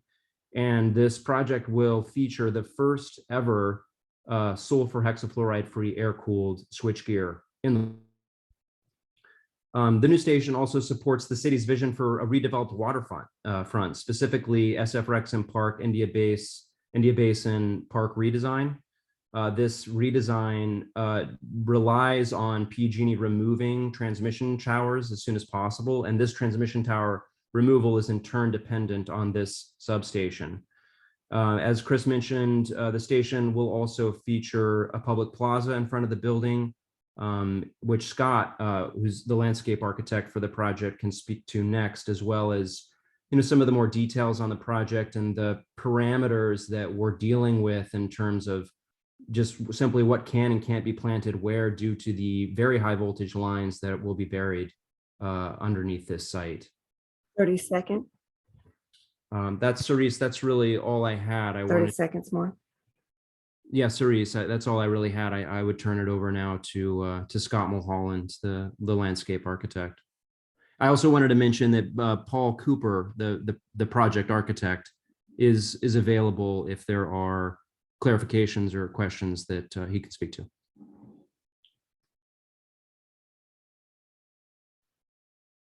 Thank you, Mr. Penn.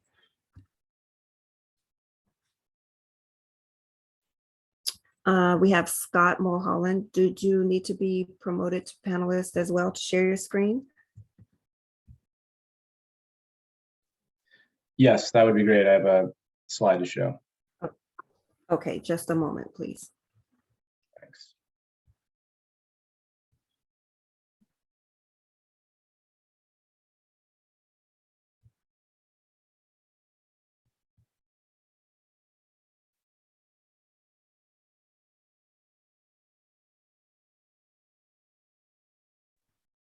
Can everybody see the screen?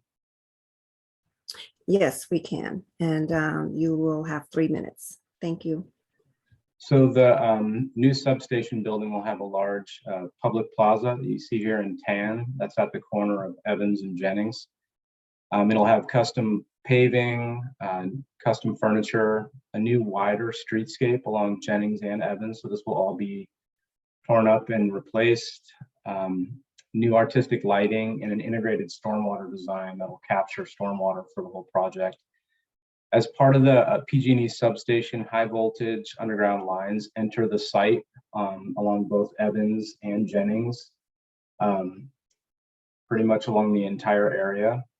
And based on PG&E requirements to what can be next to it and how close trees can be to the high voltage lines, we've proposed as many trees as we can based on those requirements within the plaza and along the streets.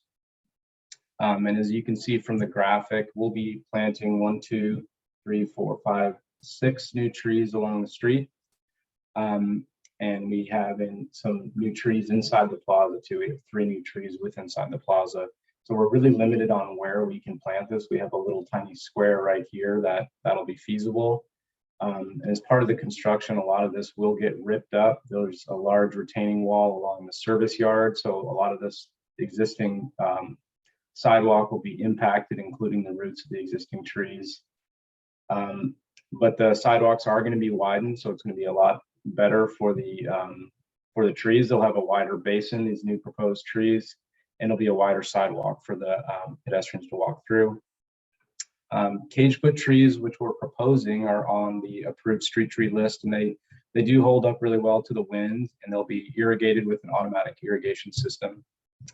New stormwater treatment areas within here and here are all integrated into the design, and will treat the building and the entire plaza space. And new planting, as it's shown in green here, will be low water use and promote biodiversity for insects and pollinators based on the planting palette that we've created, as well as a beautiful setting for the plaza space. And that's, for the most part, all I have to share.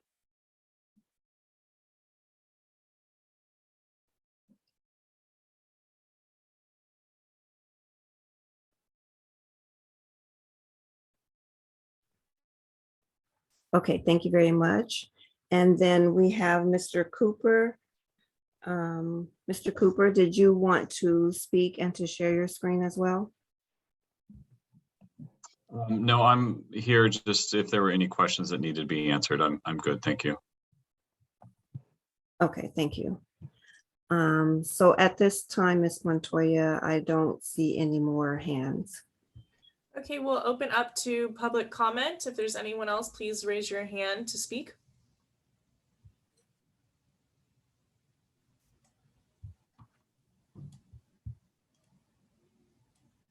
Okay, we have Josh, go ahead. You should be able to speak now. Thanks. Can you hear me? Yes, we can. So conflicts with conduits and curb cuts are conflicts that were created in the design process. I've personally lost track of how many proposed removals for these very same reasons have been presented in these administrative hearings. And more often than not, when I took those up on appeal, alternate designs and plans prevailed because, as it turns out, usually no one looks for ways to work around trees. Instead, designs are created as if trees weren't even there in the first place. And what's unfortunate is that because no one at the Bureau of Urban Forestry is an engineer, they're basically just taking PG&E's word for it. I also say it's a little disingenuous to have an innovative stormwater system installed in this tiny new plaza when it's common knowledge that trees are one of the best diverters of stormwater and they already exist here. One of my first fights for tree preservation in the Bayview was right along Evans Street when the SFPUC took out dozens of trees for its headwater facility renovation. As a matter of fact, that ongoing renovation took out nearly 100 trees on a single large city block in the Bayview, which is a loss that has never been compensated to the neighborhood. The Bayview has one of the smallest urban canopies of any neighborhood in the city, and the environmental injustice perpetuated on this neighborhood is one of the reasons the city and Friends of the Urban Forest are desperately trying to get trees in the ground in this very neighborhood, but we can't seem to take them out fast enough.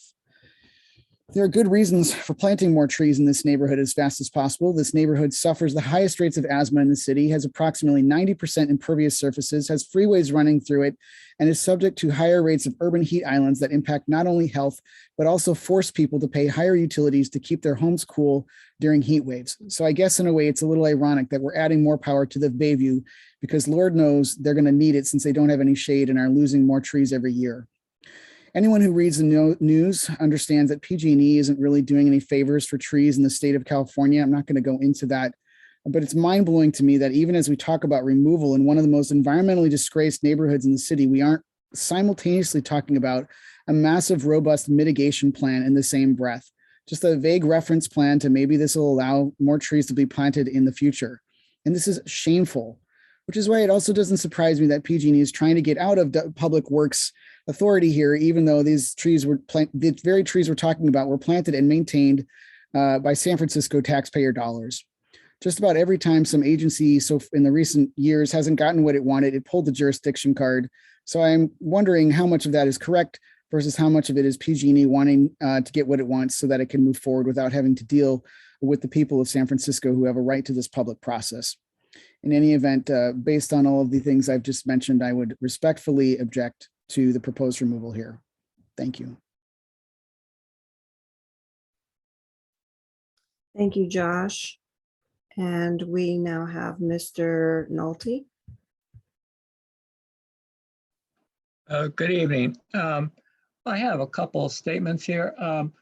It seems that PG&E has a monopoly and in San Francisco, And if here it's building a new substation and not really maintaining the other ones in the city that they have. You look at the other substations, no trees around it, murals on the walls, a very non-conforming buildings to look at. And then we're taking all these trees just because you decided to have your underground electricity go that way, and not thinking of how to put them in. And looking across the street, we see high voltage lines above ground. So I assume you're now saying that you're going to be taking those down because now you're going to be putting everything underground. So, and anybody knows that when you start putting underground utilities, it costs 2 to 3 times more. And here you're putting it into a neighborhood that's been highly impacted by pollution and by various things that have happened in the Bayview. You want to dig up the Bayview to replace your high voltage lines, and that was part of your presentation. So my question is, at what cost you can do all this? You're not making San Francisco greener, you're hurting the environment more. Thank you.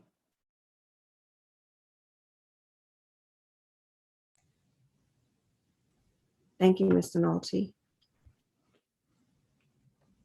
Ms. Montoya, I don't see any other hands at this time. Okay. Unless there is anyone else that would like to raise their hand, which it does not look like they will, I will close this item and we'll make my recommendations to the director.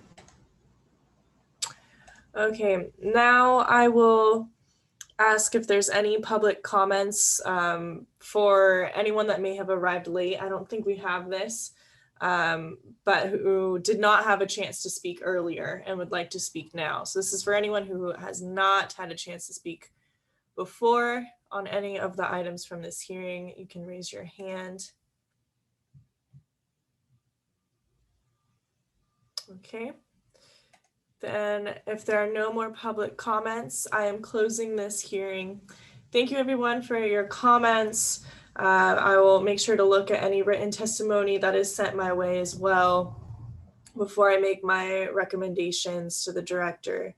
I hope everyone stays safe and healthy. This hearing is now closed.